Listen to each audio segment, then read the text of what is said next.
თქვენი პოზიცია თუ შეგიძლიათ დააფიქსიროთ იმ ადამიანებთან დაკავშირებით აქციის მონაწილეებზე საუბრობ, რომლებიც დღეს ციხეში ზიან. უნდა მოხდეს თუ არა მათი გათავისუფლება ციხიდან?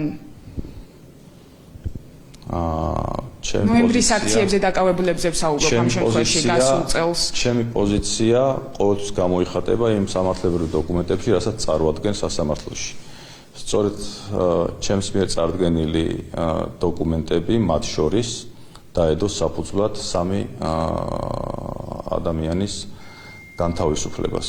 ამ ახალგაზრდების შემთხვევაში არსებობს მტკიცებულებები, რომ მათ ჩაიდინეს დანაშაული, ანუ უკანონო პატიმრებად არ მიგაჩნიათ ანდრო ჭიჭინაძე და სხვა ახალგაზრდები, რომლებიც გასულ წელს ნოემბრის და დეკემბრის აქციებზე დააკავეს.